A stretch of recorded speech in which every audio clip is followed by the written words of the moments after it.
Olá, irmãos. Esse vídeo eu estou fazendo especialmente para vocês que fazem parte do Ministério Bereano no Vale de São Francisco e que têm estudado a lição desse trimestre, por sinal, uma lição excelente.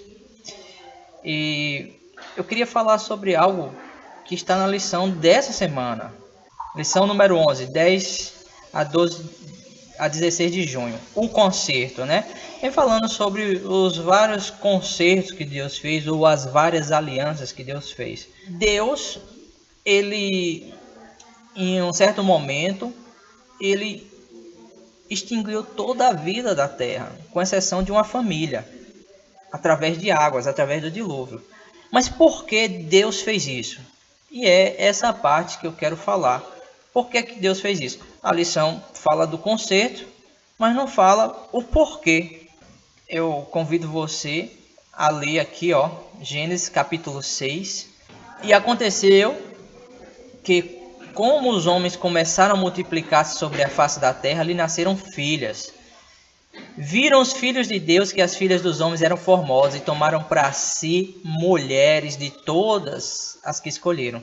Então disse o Senhor: não contenderá o meu espírito para sempre com o homem, porque ele também é carne. Porém, os seus dias serão 120 anos. Havia naqueles dias gigantes na terra. E também depois, quando os filhos de Deus entraram, as filhas dos homens, e delas geraram filhos. Estes eram os valentes que houve na antiguidade, os homens de fama. E viu o Senhor que a maldade do homem se multiplicara sobre a terra, e que toda a imaginação dos pensamentos do seu coração era só má continuamente. Ou seja, e se arrependeu o Senhor de haver feito o homem sobre a terra e pesou-lhe o coração. Por que foi que Deus se arrependeu? Por que Deus destruiu a humanidade? Por causa dos filhos de Deus, que tomaram para si mulheres, e a partir daí viu que a maldade se multiplicou. Depois que os filhos de Deus tomou para si mulheres e geraram filhos, e esses filhos eram gigantes. A palavra gigantes no hebraico está como nephlins, quer dizer caídos. Eu quero mostrar outra tradução para você. Eu estou aqui na Bible Gateway, entendeu? Aqui é muito bom esse site. Ele tem uma monstruosidade, olha só, tudo isso aqui, de versões bíblicas em todos os idiomas que você imaginar. A versão, o livro, português, Portugal, e eu estou aqui em Gênesis 6. Olha só, eu acho impressionante essa versão. As pessoas começaram a se multiplicar na terra. Então, seres do mundo dos espíritos repararam na beleza das mulheres terrenas e tomaram para si as que quiseram. E o Senhor disse: o meu espírito não continuará a ser desonrado pelo homem, visto que todo ele é mau. Dou-lhe 120 anos de vida. Naqueles dias, e mesmo depois, em que aqueles seres do mundo dos espíritos tiveram relações com as mulheres da terra, os filhos que lhe nasceram tornaram-se gigantes, que foram os heróis de grande fama, de que nos falam os relatos da antiguidade. Quais são esses relatos da antiguidade? Existem vários relatos da antiguidade, mas simplesmente tudo isso é ignorado. É ignorado pelos líderes religiosos, é ignorado pelo sistema religioso, e muitas vezes ignorado até dentro do povo bereano, que se diz o estudante. E o Senhor viu que a maldade se tinha estendido multiplicadamente, e que a imaginação e os pensamentos dos seres humanos os levavam unicamente para o mal. Então teve pena de os ter criado. Irmãos, a palavra aqui foi traduzida como seres do mundo dos espíritos. Na outra versão, foi colocado como os filhos de Deus. Na versão hebraica, é Benai Elohim. Benai Elohim. Essa palavra é usada exatamente para designar anjos. Em Jó, capítulo 1, verso 6. E um dia em que os filhos de Deus vieram apresentar-se perante o Senhor, veio também Satanás entre eles. Olha só. essa palavra aqui, filhos de Deus, é Benai Elohim, quer dizer anjos. Os anjos foram se apresentar perante o Senhor.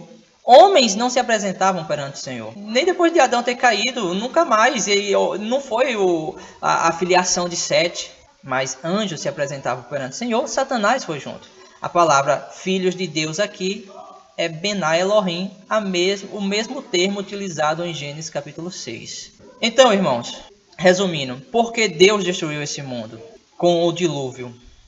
Porque anjos tiveram relações com as mulheres. Essas mulheres, elas geraram gigantes. E esses gigantes comprometiam toda a criação de Deus, incluindo a espécie humana. Ia se tornar uma espécie transgênica, vamos assim dizer.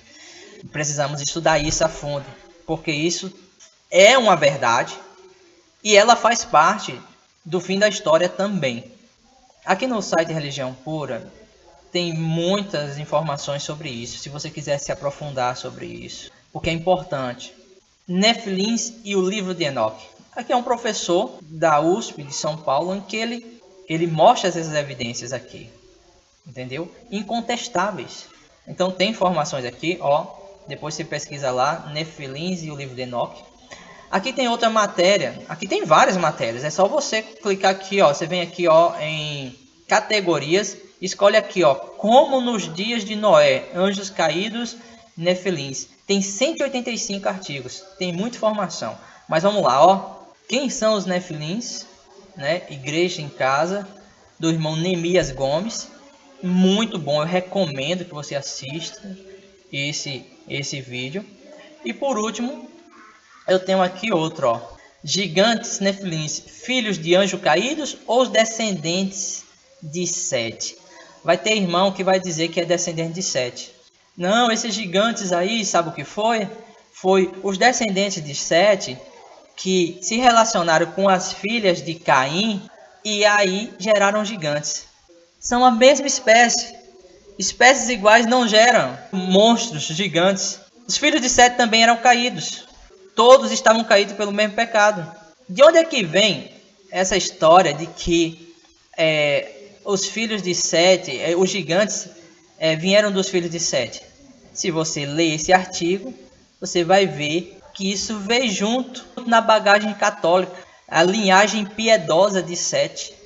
Isso foi discutido em muitos concílios aí da Igreja Católica, entendeu? Essa linhagem piedosa de Sete. É só um aviso, é só algo para crescer a lição, para despertar a sua mente, para tirar você da latinha de sardinha e você ter a verdadeira noção do que levou toda uma civilização, todo o mundo à morte através do dilúvio.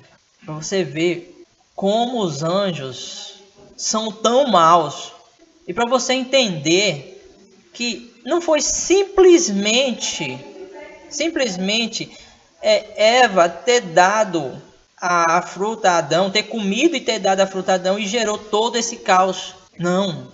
Teve muita coisa que não é contado na Bíblia, mas você vai encontrar informações como no livro de Enoque, que é citado pela Bíblia, o livro dos justos. Em Judas fala isso, em Pedro fala isso, sobre os anjos caídos. Analise com cuidado essas informações e não deixe ser enganado.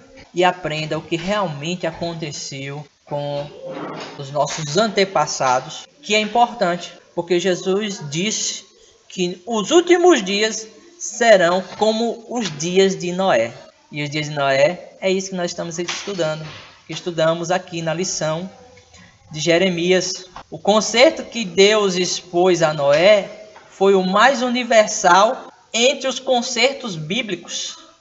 Foi realizado com toda a humanidade, incluindo animais e também a natureza. Por outro lado, foi um arranjo unilateral.